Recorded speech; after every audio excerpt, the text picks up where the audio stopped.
por estar vivos el día de hoy, por respirar. ¿Cuántas veces respiramos hoy? ¿Cuántas respiraciones ha realizado usted hoy? No tiene ni la menor idea, ¿verdad? Sin embargo, si dejara de respirar por solo un minuto, todo el mundo se daría cuenta porque estaríamos muertos.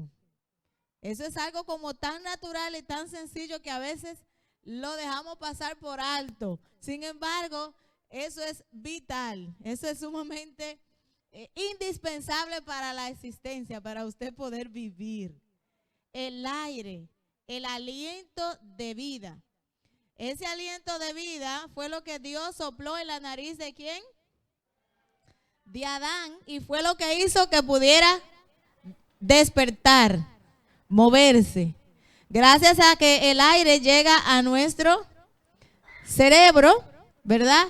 El aire es lo que transmite, el oxígeno es lo que puede, transmite la energía a todo el cuerpo, y gracias a ese oxígeno que recibimos a través de la circulación de la sangre es que podemos movernos. ¿No se han fijado que la gente si no recibe aire se pone morado de una vez? Se oxida por dentro, o sea, inmediatamente hay un efecto y la persona muere. Porque el aire es prácticamente la vida. Necesitamos el aire puro para poder existir. Mírenlo como dice ahí.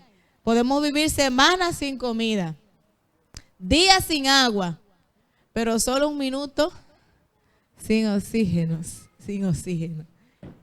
Interesante, pero a veces el aire se ve en estado de contaminación. El oxígeno que tenemos a nuestro alrededor, hay lugares que está más contaminado que otros. ¿Cuáles factores pueden contaminar el aire? El oxígeno. Bueno, los gases, los ácidos, el polvo, los gérmenes y también el ozono.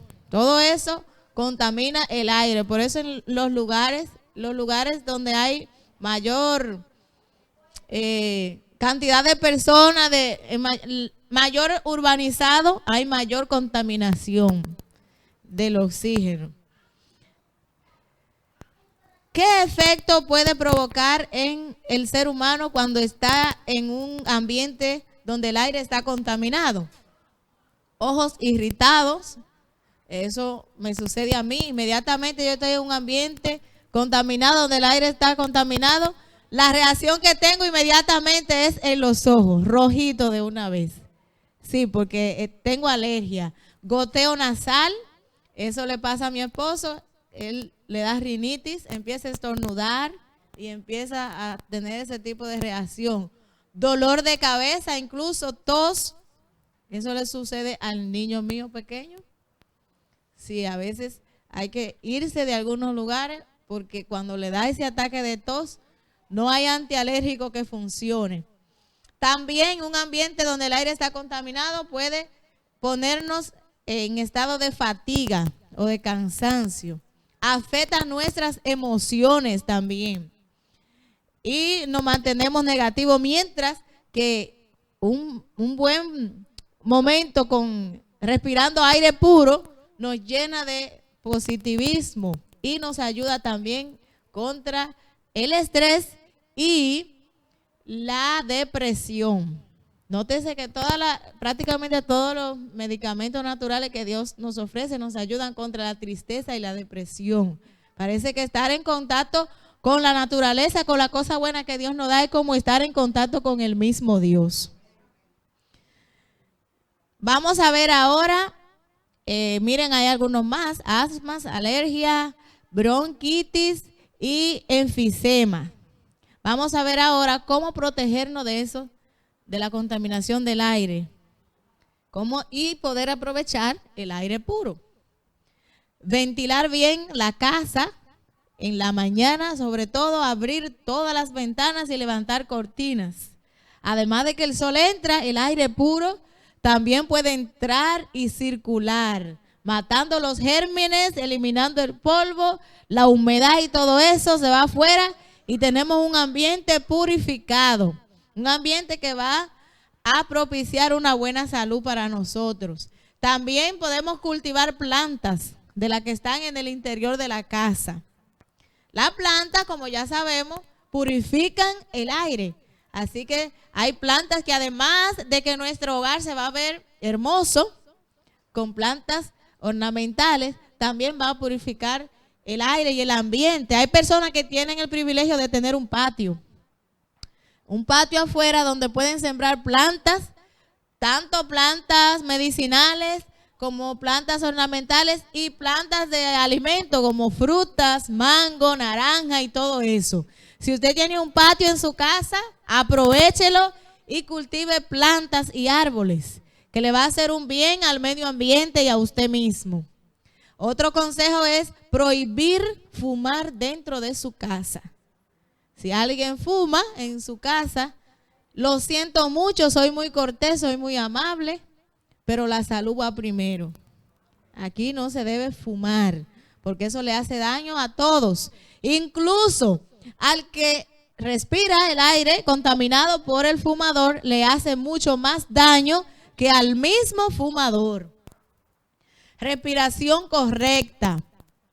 ¿Estamos respirando correctamente? ¿Se ha hecho usted esa pregunta? ¿Cuál es la respiración correcta? A veces hay personas que respiran por la boca. Eso no es para nada correcto, porque la nariz está diseñada para como que va a purificar un poco el aire con su filamento y todo lo que Dios le puso ahí, para que las partículas de polvo y de contaminación se refrenen un poco. Entonces, la respiración correcta es por la nariz y desde el diafragma, no desde el pecho. Si uno respira y lo que se infla es esta parte de aquí, no está respirando correctamente. Debe ser la barriga la que se infla y se desinfla, como los niños. Podemos practicar en nuestra casa con la mano, así nos tocamos y nos ejercitamos respirando y sintiendo cómo esta parte de aquí, el diafragma, se infla y se desinfla. Eso es importante, que respiremos correctamente. Miren la imagen aquí. ¿Desde dónde viene la respiración? ¿Se fijan? Hasta el movimiento está, no es el pecho lo que se contrae, sino el diafragma. Muy bien. Ahora veamos lo que dice las Escrituras acerca de nuestro maravilloso Dios.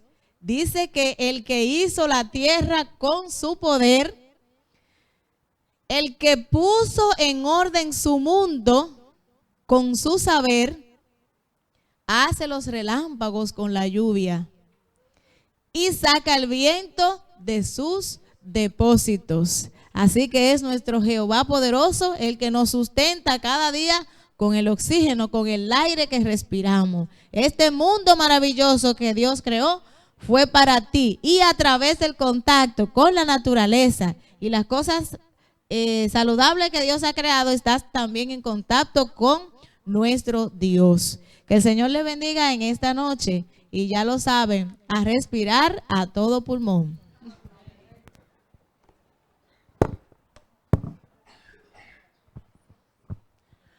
¿Quiénes le damos las gracias a la hermanita por todas las